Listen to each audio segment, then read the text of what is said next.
everyone, and welcome back to Strategic Labs, the channel where we deeply analyze the ideas, narratives, and strategies behind the documents. We are Sarah and Mark.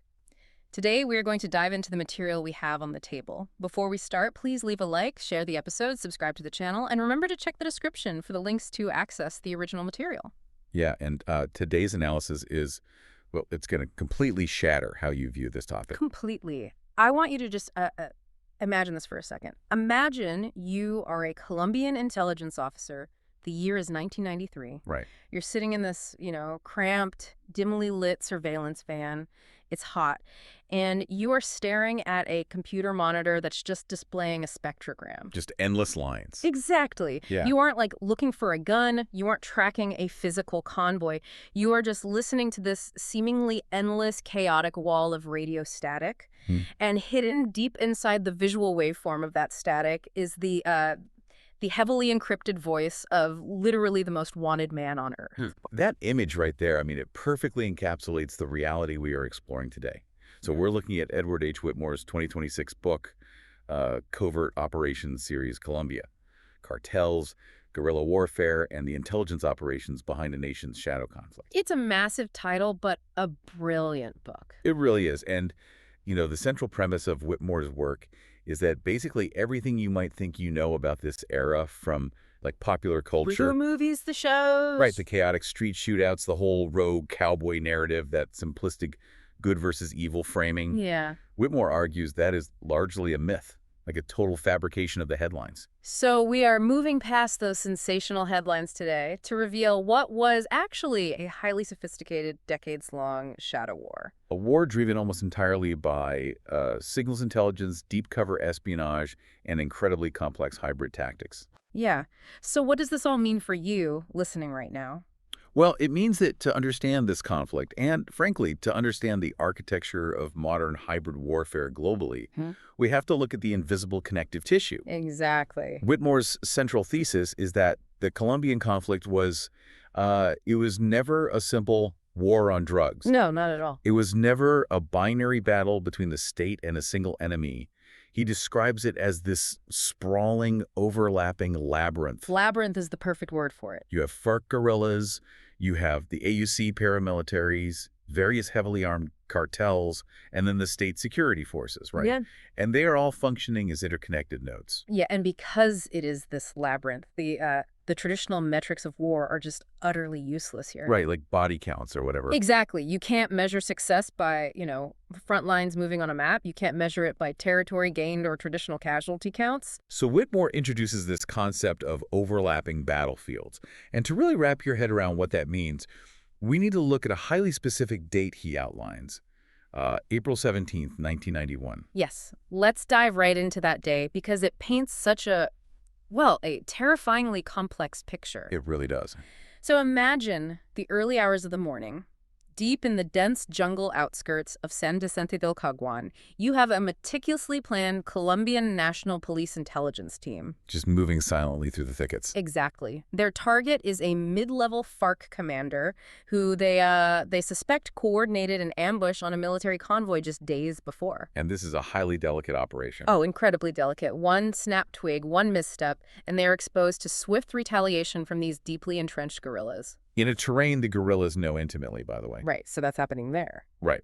Now, while that immense tension is peaking in the rural jungle, simultaneously, literally at the same time, 50 kilometers away in the dense urban sprawl of Medellin, a completely different drama is unfolding. A totally different world. Completely. A covert paramilitary squad, backed by the Autodefensas Unidas de Colombia, the AUC, is launching a preemptive strike on a suspected cartel safehouse. So they're breaching doors, right? Breaching doors, seizing documents that detail trafficking routes, trying to expose financial links. Okay, hold on. I need to stop you there because this is where the popular narrative, I think, completely breaks down for a lot of people. Oh, definitely. Because the AUC are right-wing paramilitaries, right? Historically formed to fight the Marxist FARC guerrillas. Correct. So why on earth are they raiding a drug cartel safe house in a city? Like, shouldn't they be fighting the guerrillas in the jungle alongside the state? See, that is exactly the contradiction Whitmore wants us to examine. It completely shatters the idea of, like, ideological purity in this conflict. Yeah, because the ideology just falls away when money is involved. Exactly. The paramilitaries, while ideologically opposed to the guerrillas, they required immense capital to fund their private armies. And the cartels controlled the most lucrative illicit economy in the world. Right. So the AUC isn't raiding that safe house purely to, stop drugs. They are raiding it to disrupt a rival's funding. Oh, to co-opt those trafficking routes for themselves. Exactly. And Yeah. to eliminate cartel operatives who might be taxing paramilitary-aligned landowners. Yeah. It's an economic strike dressed up as a tactical one. That makes so much sense. Okay, so you have the state hunting guerrillas in the jungle, paramilitaries hunting cartel assets in the city. And then on top of all that, at the exact same time, you have a third layer. The invisible layer. Yes. Across entirely different layers of this contested landscape, U.S. intelligence operatives are sitting in secure, air-conditioned rooms. Miles away from the physical danger. Exactly. They are liaising with their local counterparts, monitoring encrypted communications, and running parallel surveillance on the rising Cali cartel. 3 distinct operations. Yeah. Targeting 3 different factions, happening simultaneously but absolutely connected. It's wild. Whitmore uses this to highlight how the clashes aren't just disorganized mayhem. Each faction operates in its own sphere, but overlaps terrain, resources, and influence with the others. Right. The real centers of gravity in this war are not cities or hills. They are nodes of information dominance. It is about who knows what and when they know it. It makes me think of, like, a multi-level chessboard. Ooh, yeah, like those 3D chess sets. Exactly. If you move a knight on bottom board, say the state raids a cartel lab, it physically alters the available squares on the top board. Right, because of the power vacuum. Yes. The power vacuum left by that raided lab immediately changes the strategic options for the guerrillas and the paramilitaries. Mm-hmm.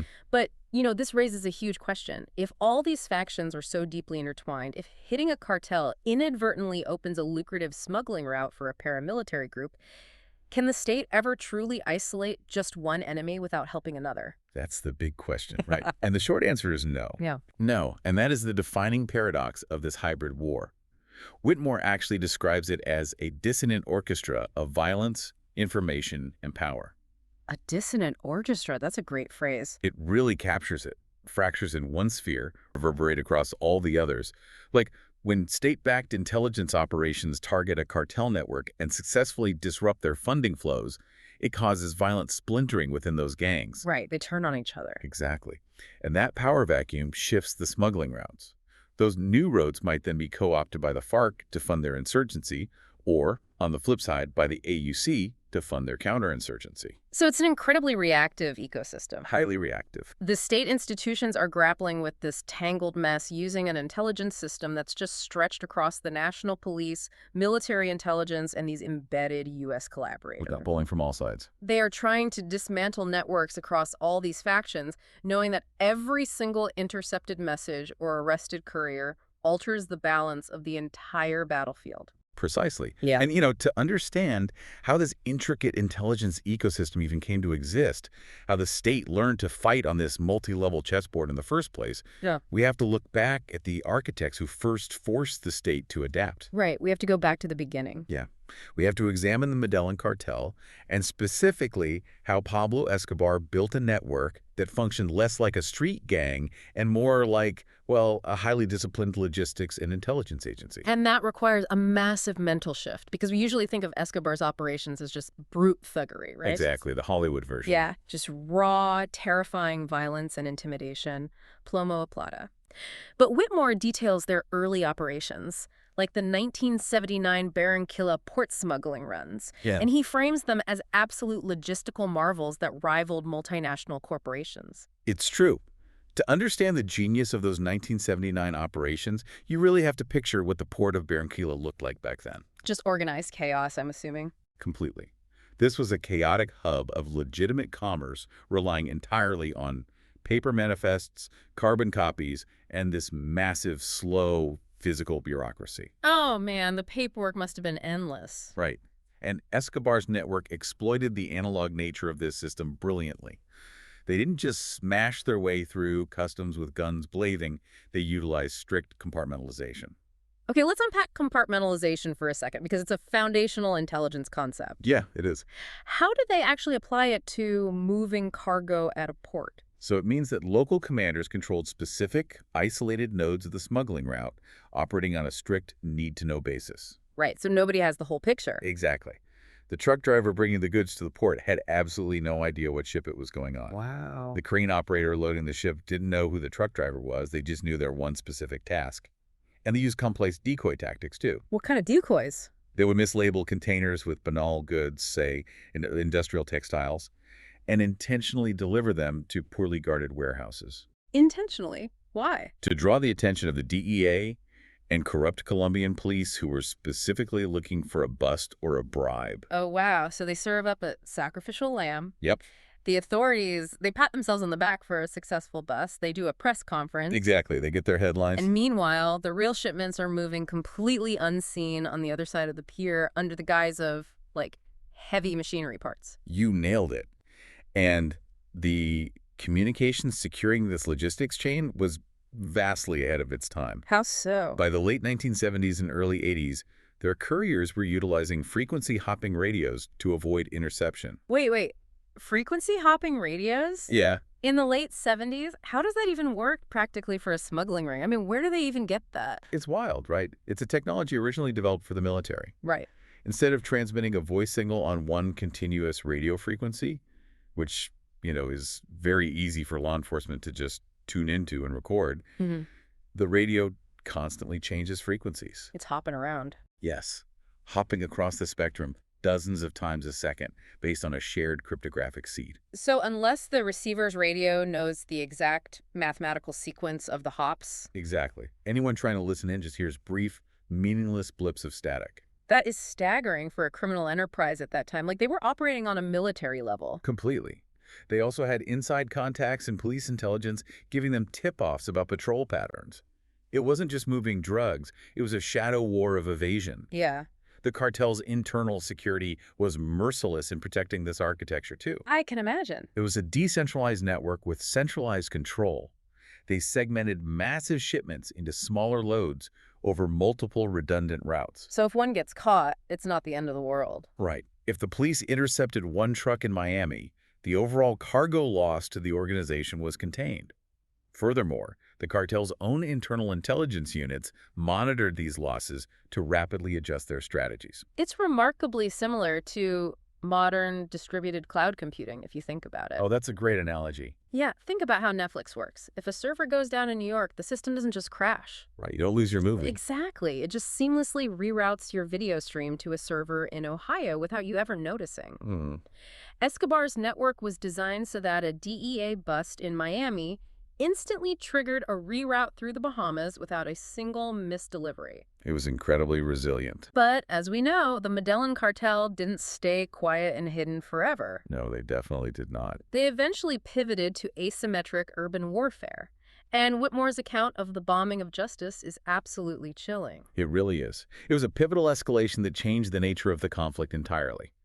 The date is a dark mark in Colombian history. What happened? At precisely 8:15 a.m., a massive explosion shattered the facade of the Supreme Court building in Bogota. 8:15 a.m., right when everyone is arriving for work. Exactly, peak rush hour. And the specific target was Judge Hernan Blanco. Oh, him. He was a figure uncompromisingly pursuing extradition requests against the cartel leaders. Oh, so he was public enemy number one for them. Yes. And the explosive device was remarkably sophisticated for an urban setting. It was a car tire packed with several hundred kilograms of C4 military-grade explosive, Wow. placed discreetly beneath a vehicle belonging to one of the judge's aides. The physical devastation must have been immense. Unbelievable. The blast wave, the shattered glass cascading onto the crowded streets, the ensuing fires. It's a miracle anyone survived. And the judge actually miraculously survived only because of a last-minute schedule change that kept him out of the blast radius. Oh. But several of his aides were critically injured. And, they didn't stop there. They kept going. They followed it up shortly after with a brazen assassination attempt on Judge Carlos Herrera, literally blowing up the facade of a suburban courthouse. And we must deeply analyze the mechanism of this violence, right? Yeah. Like, why do this? It wasn't just random, chaotic terror for the sake of terror. No, it was highly calculated. It was psychological intelligence warfare. It's psychological attrition. Precisely. The bombings were explicitly designed to paralyze the legal machinery of the state. Because Escobar's greatest fear, his existential fear, was extradition to the United States. Right, where his money and his local influence couldn't protect him. Exactly. So he didn't just target the politicians signing the papers. He targeted the entire ecosystem supporting that threat. Every single layer. The courthouses, the prosecutors, the clerks, the judges. Because if you make the cost of processing paperwork a car bomb, the system just grinds to a halt. No one wants to go to work. Exactly. Which forces the state into a corner. They have to respond. Right. So they launch Operation Guardian Shield. Yes, Guardian Shield. That was the state's initial, somewhat desperate attempt to fortify its institutions. What did that entail? It involved massively enhanced protective measures for VIPs, the establishment of secure, encrypted communication channels for the judiciary, and attempts at deep infiltration into the cartel's logistical support networks. But it fails, doesn't it? Completely. Because traditional policing requires a level of public trust and institutional integrity that Escobar had systematically dismantled through fear and bribery. Yeah, the cartel countered Guardian Shield with an even more aggressive wave of assassinations, specifically targeting the police forces. Which just fosters intense suspicion and discord within law enforcement itself. Exactly. You didn't know if your partner was on Escobar's payroll. You couldn't trust the guy sitting next to you in the squad car. Right. The state quickly realized that traditional reactive policing, responding to crimes after they happen, was entirely useless against an enemy waging a war of psychological attrition and utilizing military-grade logistics. So if you can't police them, you have to hunt them. Exactly. And that realization triggers the shift to proactive, tech-driven warfare. The creation of the search block. Yes, the search block. And this all culminates in the fall of Escobar. The way they finally tracked him down wasn't a random tip from an informant on the street. It was the tracking of something Whitmore details called chenille static noise. Yes. This is a foundational masterclass in signals intelligence. SIGINT. Right. Commonly referred to as SIGINT. For months, joint SIGINT teams had been mapping patterns in Escobar's communications. Because he knew he was being hunted. He knew. So he used heavy layers of encryption and localized jamming devices. But analysts staring at those spectrograms we talked about earlier found a recurring microscopic anomaly. What was it? It was a subtle radio frequency emanating sporadically from the rugged, densely populated sector of Envigado. Okay, let me jump in and ask for clarification here, because the source says the chenille static noise was masking a voice transmission. Yeah. To my ear, static just sounds like a broken television. How does static mask a voice, and how do analysts even find it? It's a brilliant counter-surveillance technique. You take the human voice transmission and you electronically overlay a broadband static signal on top of it at the exact same frequency. Oh, I see. Yeah, so if a DEA agent is manually scanning radio dials and lands on that frequency, their ear just hears harsh white noise. So they just keep turning the dial. Exactly. They think it's an empty channel. Yeah. But visually, on a spectrogram, which maps the energy and frequency of sound waves over time, the analysts saw anomalous rhythmic bands of energy hiding inside the static block. Because the static was too structured. Yes, it was masking a live voice transmission pattern. So they see the hidden voice in the static, but how do they find the actual physical radio in a massive city like Medellin?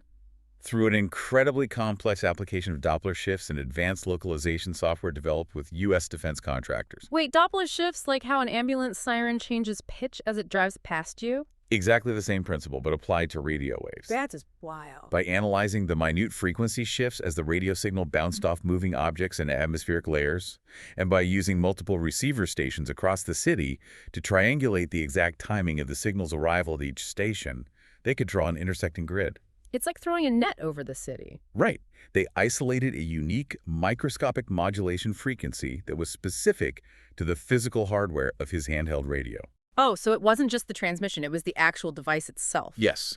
They literally filtered out all the electronic noise of Medellin to isolate his electronic voice in the ether. And when that unique transmission buzzed, confirming he was on the line, the coordinated physical assault began, ultimately leading to his demise on that rooftop. Which leads me to a really critical question about causality. Okay. By blowing up courthouses and assassinating judges in broad daylight, did Escobar's reliance on loud, kinetic terror actually cause his own downfall? That's a great question. Did he force the Colombian state and the U.S. to merge their intelligence capabilities into this lethal, tech-driven hybrid machine that eventually hunted him down? It is a highly persuasive argument presented in the material. Yeah. Escobar's escalation broke the traditional state apparatus, which basically forced the necessary integration of raw Colombian human intelligence with overwhelming American technological superiority. He backed them into a corner where they had to adapt. He essentially catalyzed the creation of a hybrid intelligence ecosystem that was finally capable of outmatching him. Right. And his loud, highly publicized, violent end proved a crucial lesson to the other factions on the chessboard. Kinetic terror draws too much heat. If loud gets you killed, the logical market response is to go completely silent. Exactly.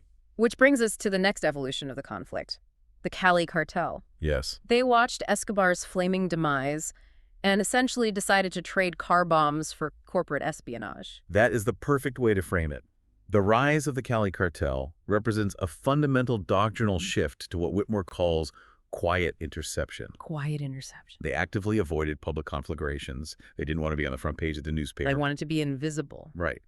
Their operations were whispered in legitimate boardrooms, encrypted in padded courier briefcases, and buried beneath dense layers of legal facades and shell companies. It sounds like a Fortune 500 company. It really functioned like one.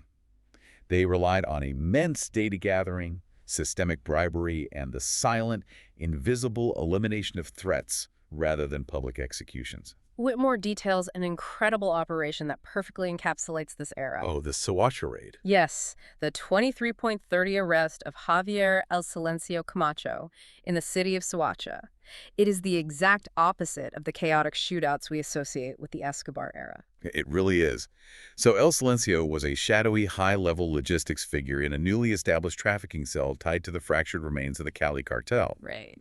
When the state finally located him, the response wasn't a massive, block-clearing military sweep with the helicopters and searchlights. Which is what Escobar would have gotten. Exactly. Instead, it was the deployment of SIGINT analysis, What was that? a newly formed, highly specialized unit dedicated solely to intercepting and decrypting cartel communications. So geeks with computers instead of soldiers with rifles. Pretty much.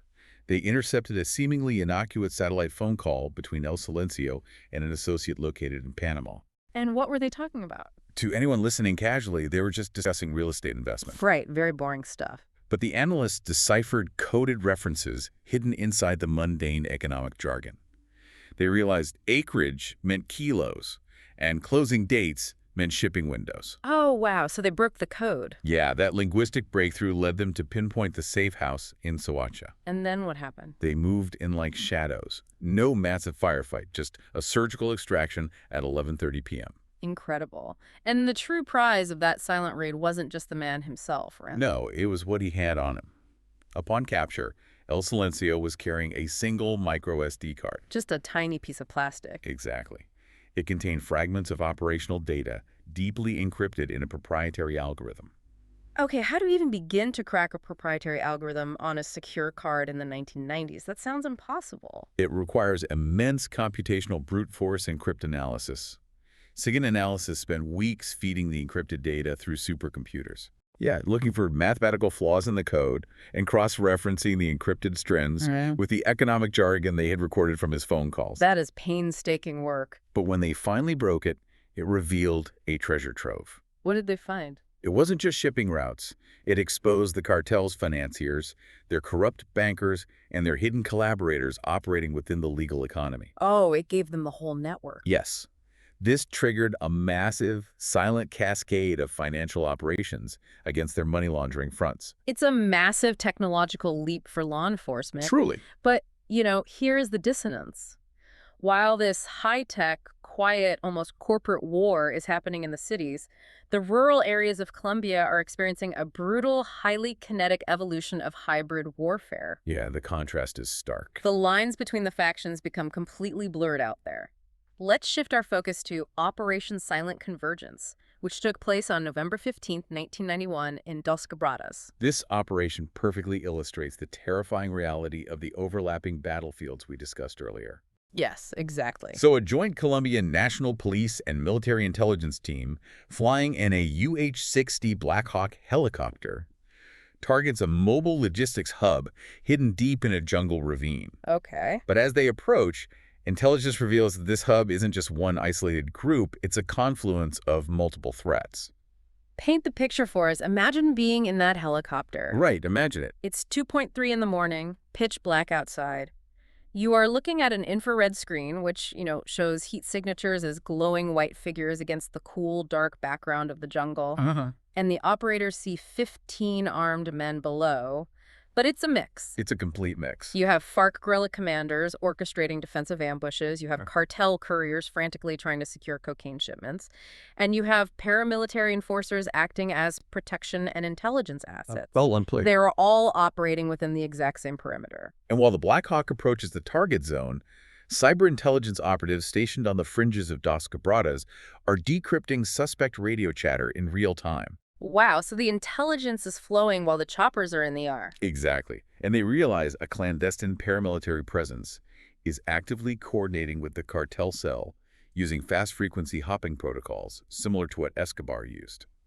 So the state forces converging on the ravine, these army rangers, search block units, and embedded cyber cells, they are walking into a hornet's nest of cross-factional cooperation. It's a nightmare scenario. A massive firefight breaks out. And in the middle of this chaos, the operators watching the infrared feeds see something unbelievable. What do they see? They see a paramilitary group aligned with the AUC having a completely separate skirmish with a residual guerrilla squad right there in the ravine. Wait, while fighting the state? Yes, it's literally a war within a war happening in real time under the cover of darkness. That is it's dizzying. It highlights how the state sometimes had to navigate these incredibly murky gray zones. Whitmore's text makes a controversial but extensively documented point here. The state often utilized the paramilitaries, the AUC, acting as a quasi-state informal arm. Wow. The AUC deployed brutal, localized counterinsurgency methods against the FARC, which the state forces could not legally undertake. Right. They did the dirty work. Exactly. Yet simultaneously, the AUC was engaging in its own illicit trafficking networks. It really is dizzying. The state forces are trying to capture cartel couriers for intelligence, attempting to eliminate guerrilla commanders, and simultaneously navigating heavily armed paramilitary proxies who might be helping them today and shooting at them tomorrow. That was the reality on the ground. But, if Operation Silent Convergence was the brutal learning curve of this hybrid war, then Operation Jacques in June 2008 was the absolute pinnacle of intelligence deception. Oh, absolutely. Operation Jacques is widely considered one of the most audacious, flawlessly executed missions in modern covert history. Set the stage for us. The objective was astronomically high stakes. They needed to rescue 35 hostages, including highly prominent political figures and 3 American defense contractors. And where are they being held? Deep in the jungle by the FARC in Guaviare, at a location known as Camp 2626. When you read the details of this, it genuinely feels like an elaborate Ocean's 11 heist movie, but with profound life-or-death geopolitical stakes. It really does. Because they knew a kinetic rescue, storming the camp with helicopters and guns blazing, would almost certainly result in the guerrillas executing the hostages immediately. That was standard FARC protocol. If the camp is breached, kill the hostages. Right. So they didn't fire a single shot. Not one. They used deep cover human intelligence, or HUMINT. They had a key female operative who managed to infiltrate a FARC logistics cell. And we should clarify what HUMINT entails at this level, because it's intense. Please do. It is not just paying an informant a few $100. It is an operative living a fabricated life, building immense psychological trust with ruthless individuals. Facing daily agonizing strain. Exactly. Knowing one slip of the tongue means torture and death. This operative provided the crucial, granular knowledge that pinpointed the camp's weapons depot, the guard troop rotations, and the exact command hierarchy. But the absolute brilliance of Operation Jacques was how they weaponized the FARC's own internal systems against them. Oh, it was masterful. They took the FARC's rigid protocols, their extreme paranoia, and their isolated command structure, and turned it into the mechanism of their defeat. And this is where Plan Colombia comes into play. The Colombian military, working intimately with U.S. intelligence under the framework of Plan Colombia, used fake humanitarian flights and flawlessly forged documents. Plan Colombia's vital context here, right? Yes, it was a massive bilateral agreement. It fused U.S. satellite technology, high-altitude surveillance drones, and NSA-level SIGINT with the Colombian military's localized street-level human tent. A complete integration of resources. Right. Operations preceding JOC, like Silver Dogger and Operation Lightning Web, built this unified, omnipresent threat picture.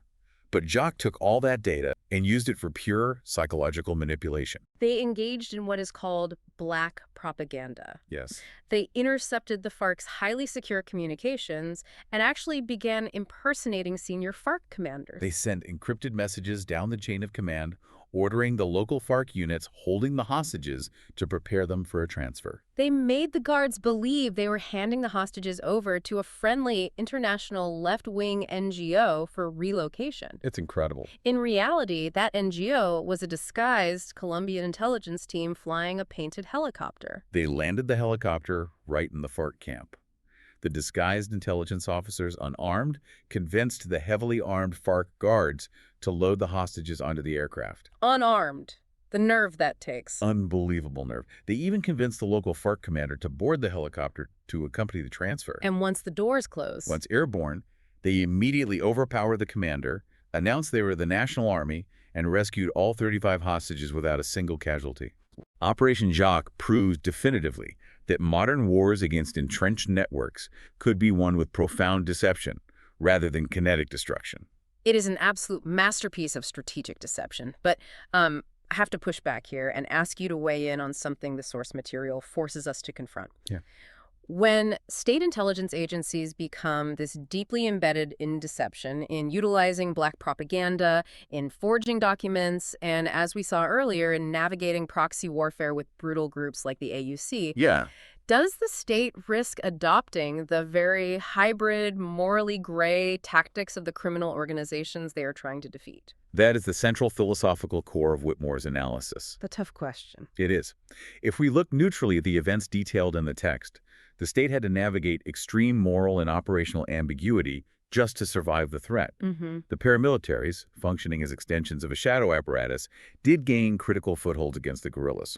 But they also became deeply enmeshed in the illicit economies and committed severe human rights abuses. Right. The ends don't necessarily justify the means. Exactly. The state's intelligence machinery absorbed tactics from all sides, the compartmentalization of the cartels, the psychological warfare of Escobar, the deception of the FARC. They learned from their enemies. Colombia essentially became a living laboratory of covert warfare, where the boundaries of legality, morality, and sheer survival constantly collided and blurred. Which perfectly transitions us to the final and perhaps most unsettling reality of this deep dive. Yeah, the modern era. Operation JOC showed the immense power of state deception, but as the major hierarchical cartels like Medellin and Cali were destroyed, and massive guerrilla armies like the FARC were slowly dismantled and pushed into peace treaties. The threat didn't vanish. No, the fragments of these organizations didn't just wave a white flag and disappear into civilian life. No, they didn't. They digitized.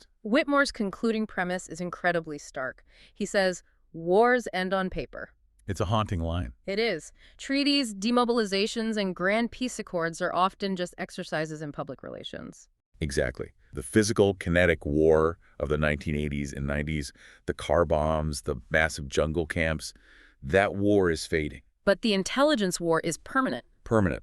And it has shifted almost entirely to the cyber domain. We are no longer looking at charismatic kingpins sitting in lavish jungle fortresses. Right. There's no Pablo Escobar anymore. We are looking at decentralized, deeply fragmented nodes of individuals who may never even meet in person. It's a completely different landscape. These new microcells use ephemeral messaging apps where instructions self-destruct after 5 seconds.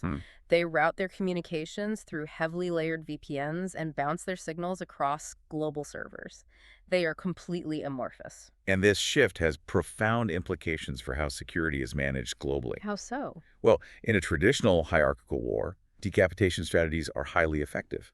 You capture the boss, the lieutenants fight for control, and the organization crumbles. Right. Cut off the head of the snake. Exactly. But today, capturing a digital cell leader is largely meaningless. It just triggers an immediate splintering.